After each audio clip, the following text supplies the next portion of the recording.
Namaste. Hi to everyone. It's a big pleasure to be here in this place. So, my name is Maya. I'm from South America, Argentina. And actually, today I got this beautiful invitation. And since I'm a yoga teacher and I'm having a very special experiences here in the Western world with yoga, I decided to talk a little bit about Yamas and Niyamas from the point of view of yoga and yoga practice, especially in the West. I I remember very clearly once one of my very good friends, many time ago, long time ago, many years ago, we were in India and she asked me about how I do feel yoga in a way of principles, of foundational principles.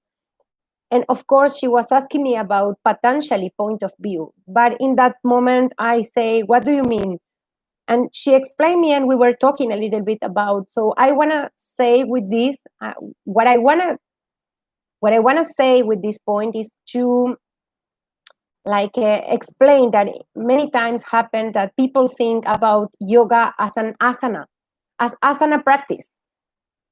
Unfortunately, especially in now in this weird time where social network, Instagram, and things are very like a visual world, asana has a very important role or paper in a yoga path, but it's not like this. This is not right. I do not believe that asana is the main point of this long path. Patanjali actually talk about 8 different folds, 8 angas. So what I have observed in the last years, that the foundational principles of yoga, yamas and niyamas, have not been systematically integrated into the delivery of yoga services. So many times you arrive in a class and no one explains you that the asanas are only one small part of this long, beautiful and wonderful way, which is the yoga lifestyle. Actually, I strongly believe that if you don't have these foundational principles, you cannot build a real yogic path. So in these discussions about values, about ethics, about morality and health, the Yamas and Niyamas could have made a very big and potent contribution to improving health and care delivery. So many times, unhealthy situations are also about bad situations. They are very linked with values, with ethics, with morality. Health is really linked with that concept, with that principles. So yamas and niyamas are the foundation for discussing a new moral area, especially in these weird times. Again, I repeat that because I strongly believe that if we really study, research, and apply in our daily life these principles which Maharishi Patanjali established, so our life could be 1,000 times more healthy and more easy. So we define the yamas and niyamas as a morality rather than ethics. What do I mean when I talk about morality? So morality refers to beliefs about what's wrong and what's right. And many times when we talk about ethics, not morality, we talk about all the things that refers to rules of behavior based on those beliefs. So why I'm talking about that? I'm saying this because many times it's more easy in the point of view of language to say not yamas and niyamas, to say morality and ethics, like to do it more simple words. Maharishi Patanjali understood that yamas and niyamas as an antidote are something like as an antidote to negative thoughts and actions. So negative thoughts, negative actions, negative vibes are the causes of unending misery and avidya or ignorance, the fluctuations of the mind. So that's the point. When we talk about yamas and niyamas, we can say they are the medicine to stop the really negative thoughts, the negative actions, and at the same time, understanding that the roots of misery and avidya or ignorance are these kind of negative actions, thought, vibes, or wherever. Yamas and niyamas are also meta-ethical elaborations, are absolutely important in the world of today. They are a dual system. You know, Maharishi Patanjali, Yoga Darshana plus Samkhya Darshana is dual system, is Vaita. So they also are part of the 8 limbs of yoga, of yogi paths. Yamas, niyamas, then asana, pranayama, pratyahara. Pratyahara is the bridge between the external yoga and the internal yoga. So dharana, dhyana, and samadhi. Maharishi Patanjali says you cannot go ahead if you don't have the real good foundation. So it's like stairs. You need to have the first step completely consolidated, solid, regular, and then you can go ahead. So that's why it's not a yogi who practices a beautiful asanas and at the same time doesn't know nothing about yamas and niyamas. So these principles, absolutely important principles, can be utilized like a usage as a lens of bio-psychosocial and spiritual decisions making.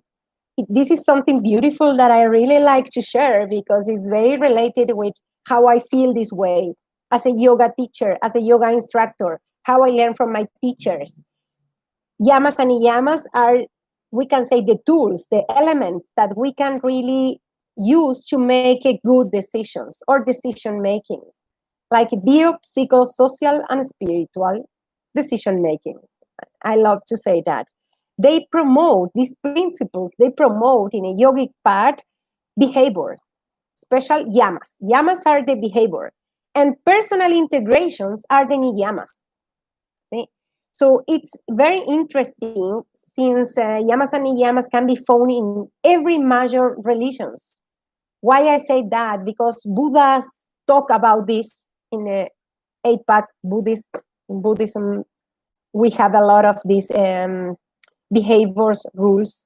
And at the same time, we have in Catholicism, in Judaism, in the major religions of the world, we can find the same values that Maharishi Patanjali in India established when he started to develop the system of yoga, Ashtanga yoga paths. So we can say that we can consider them, these principles, yamas and niyamas, as a trans-religionals beyond of any particular tradition. They are appearing in so many different religions and also in a cultures as a rules, as a values. So according to Feuerstein, which is a very interesting philosopher and poet and also researcher, the foundation of yoga are the universal ethics. So every yogi in this world needs to have this universal ethics in his life, must follow this line of life. Yoga is not practice asana. Yoga is not only practice pranayama, not only practice meditation. Yoga is to really commit yourself with these universal ethics, with these values, with this moral. That's why I strongly believe that the real transformation in life happens when you start to practice these 2 principles, more than any amazing yoga postures and things. I really insist with this because in the Western world, the conception, it's a misconception in this world, right? In the yoga approach. Yamas and niyamas are the open door to enter in this world. So without this foundation, you have nothing. You have no yoga. So many times in the world, people doesn't know this. The first category is pro-social behaviors. This is the first category to start to really practice. So the second is personal integration. So the first, as I said before, pro-social behaviors. This is yamas, okay? And then the second, once you practice the social behaviors and you are a right in your society, in your community, then The second is the personal integration. You start to practice the niyamas, personal observations. According to the World Health Organization, lifestyle factors are the largest contribution to the global wonder of disease. So this is absolutely important to really explain, because many times people get sick because of these bad behaviors, because of these bad thoughts, because of these bad energies. So it's very important to really demonstrate the link, to be exact, the link between the yamas and niyamas and the healthcare outcomes. It's amazing how all these different tools can be really good elements to maintain our health, our holistic health, our harmony, and the integration of mental, emotional, spiritual, and also physical energy in our body, and to bring harmony. So recent research, sorry for my accent, it's so Spanish, my accent. So recent research suggests that up to 70% of the health locus of control is external to the individual and dependent upon a social determinants of health. So 70% of our health in one point depends of the external world. So it's amazing how the external world can impact in our lives. So my message, with a lot of humility, like with a lot of respect to everyone who is listening. I respect all the yogic paths in the world. I really respect all the values. And I'm a really serious teacher, very serious teacher. And I feel my dharma, my personal dharma, it's also to share the yoga as I learn in India, as I learn with my teachers. And this yoga starts in yamas and niyamas, in pro-social behavior, and then personal integration. Then once the student or the sadhaka or the practitioner understood that, then you can go forward. But this is the first step in this amazing, vast, big, and wonderful yoga world, which India brings to all the world, which India gift to the rest of the world. And I'm so, so, so grateful for that. So thank you so much for your time, for your beautiful presence over there. It's an honor for me to share my studies, and it's an honor for me also to exchange this kind of relevant topics and important points of view and in yogic paths. So gracias. Gracias means like thank you. I need to say in my language, to say completely from my heart. So gracias to everyone. Thank you for my teachers who are there. And I hope to be sharing a little bit of my studies and also of my classes soon here in YouTube studio from the Yoga Guru official channel. Thank you so much. Have a great time. Thank you. Namaste. Pranam.